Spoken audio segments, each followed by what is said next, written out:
Terima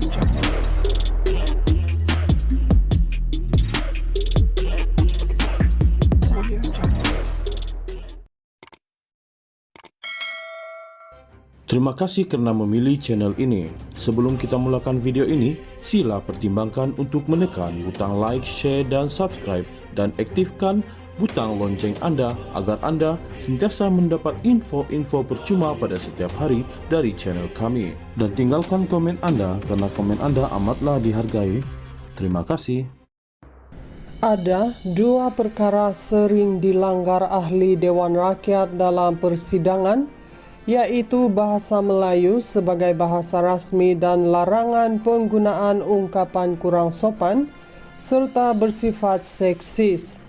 Ini menyebabkan Dewan Rakyat tidak ubah kadangkala seperti pasar, malah ibarat kelas budak nakal sukar dikawal peraturan, sekaligus menghilangkan penghormatan masyarakat terhadap mereka.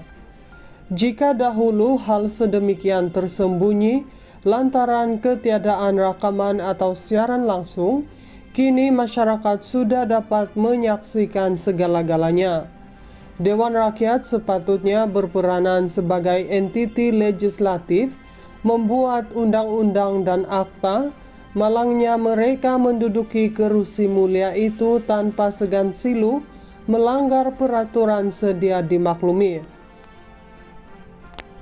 Menurut peraturan Dewan Rakyat, penggunaan bahasa Melayu dalam sidang ialah satu kewajiban atau hak, bukannya suatu keistimewaan, manakala bahasa Inggris hanya boleh digunakan selepas mendapat perkenan tuan yang dipertua.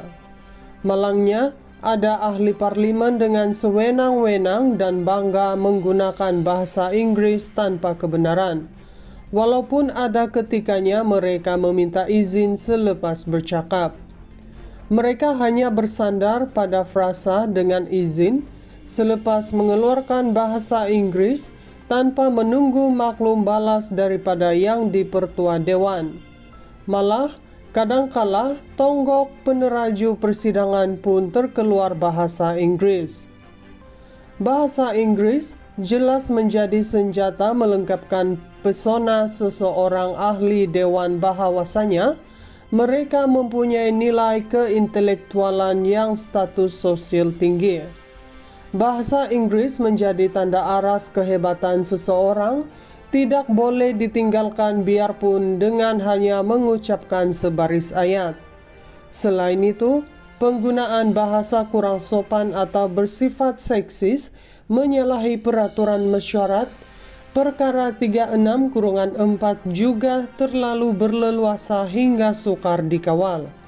Bertempiklah speaker atau timbalannya untuk meredahkan keadaan, tetapi maki hamun seperti tiada batasan lagi.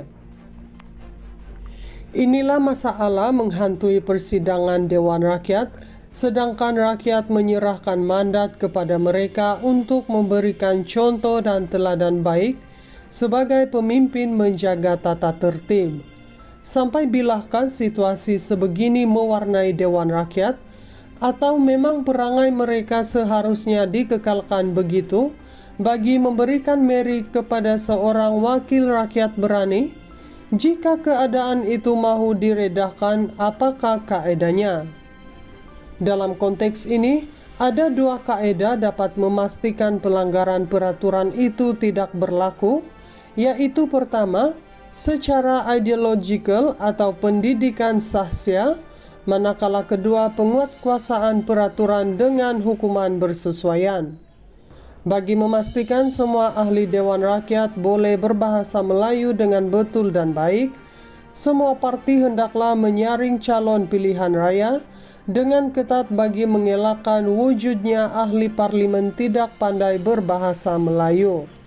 Hal ini dapat dilakukan jika semua parti menyedari penting bahasa kebangsaan dikuasai wakil mereka. Jika tidak, kita akan terus menyaksikan persembahan sama seperti maksud peribahasa, 10 jong masuk ke pelabuhan, anjing tetap bercawat ekor. Sekiranya semua ahli Dewan Rakyat itu sedia bijaksana menggunakan bahasa Melayu, tetapi tetap bersikap degil daripada mengikut peraturan, hukuman penggantungan daripada menghadiri sidang mesti dikuatkuasakan sepenuhnya. Namun, bukanlah mudah bagi yang dipertua untuk menggantung atau mengusir ahli dewan pada setiap masa, kerana itu hanya mengurangkan perbahasan. Bahkan, mereka digantung memperoleh merit pula sebagai wakil rakyat berani. Oleh itu, sistem denda dengan pemotongan allowance kehadiran mereka seperti turut disentuh dalam akhbar ini Ahad lalu, menjadi alternatif terbaik walaupun tidak terlalu menjejaskan mereka.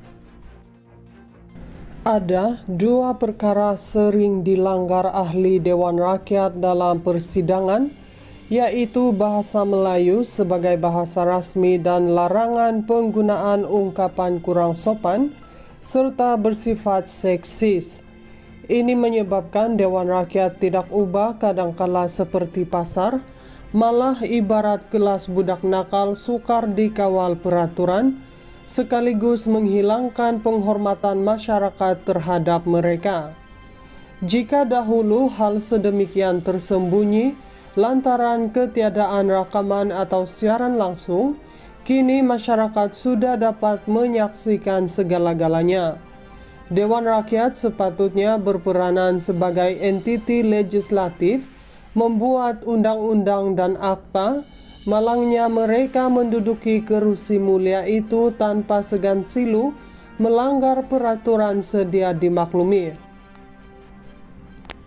Menurut peraturan Dewan Rakyat, penggunaan bahasa Melayu dalam sidang ialah satu kewajiban atau hak, bukannya suatu keistimewaan, manakala bahasa Inggris hanya boleh digunakan selepas mendapat perkenan tuan yang dipertua. Malangnya, ada ahli parlimen dengan sewenang-wenang dan bangga menggunakan bahasa Inggris tanpa kebenaran. Walaupun ada ketikanya mereka meminta izin selepas bercakap. Mereka hanya bersandar pada frasa dengan izin selepas mengeluarkan bahasa Inggris tanpa menunggu maklum balas daripada yang dipertua dewan. Malah, kadangkala tonggok peneraju persidangan pun terkeluar bahasa Inggris. Bahasa Inggris jelas menjadi senjata melengkapkan pesona seseorang ahli dewan bahawasanya mereka mempunyai nilai keintelektualan yang status sosial tinggi. Bahasa Inggris menjadi tanda aras kehebatan seseorang, tidak boleh ditinggalkan biarpun dengan hanya mengucapkan sebaris ayat. Selain itu, penggunaan bahasa kurang sopan atau bersifat seksis menyalahi peraturan mesyuarat perkara 36/4 juga terlalu berleluasa hingga sukar dikawal. Bertempiklah speaker atau timbalannya untuk meredahkan keadaan, tetapi maki hamun seperti tiada batasan lagi. Inilah masalah menghantui persidangan Dewan Rakyat, sedangkan rakyat menyerahkan mandat kepada mereka untuk memberikan contoh dan teladan baik sebagai pemimpin menjaga tata tertib. Sampai bilahkah situasi sebegini mewarnai Dewan Rakyat? Atau memang perangai mereka seharusnya dikekalkan begitu bagi memberikan merit kepada seorang wakil rakyat berani? Jika keadaan itu mahu diredahkan, apakah kaedahnya? Dalam konteks ini, ada dua kaedah dapat memastikan pelanggaran peraturan itu tidak berlaku, yaitu pertama, secara ideologikal atau pendidikan sahsia, manakala kedua penguatkuasaan peraturan dengan hukuman bersesuaian. Bagi memastikan semua ahli Dewan Rakyat boleh berbahasa Melayu dengan betul dan baik, semua parti hendaklah menyaring calon pilihan raya dengan ketat bagi mengelakkan wujudnya ahli parlimen tidak pandai berbahasa Melayu. Hal ini dapat dilakukan jika semua parti menyedari penting bahasa kebangsaan dikuasai wakil mereka. Jika tidak, kita akan terus menyaksikan persembahan sama seperti maksud peribahasa, 10 jong masuk ke pelabuhan, anjing tetap bercawat ekor. Sekiranya semua ahli Dewan Rakyat itu sedia bijaksana menggunakan bahasa Melayu, tetapi tetap bersikap degil daripada mengikut peraturan, hukuman penggantungan daripada menghadiri sidang mesti dikuatkuasakan sepenuhnya. Namun, bukanlah mudah bagi yang dipertua untuk menggantung atau mengusir ahli dewan pada setiap masa, kerana itu hanya mengurangkan perbahasan. Bahkan, mereka digantung memperoleh merit pula sebagai wakil rakyat berani. Oleh itu, sistem denda dengan pemotongan allowance kehadiran mereka seperti turut disentuh dalam akhbar ini Ahad lalu menjadi alternatif terbaik walaupun tidak terlalu menjejaskan mereka.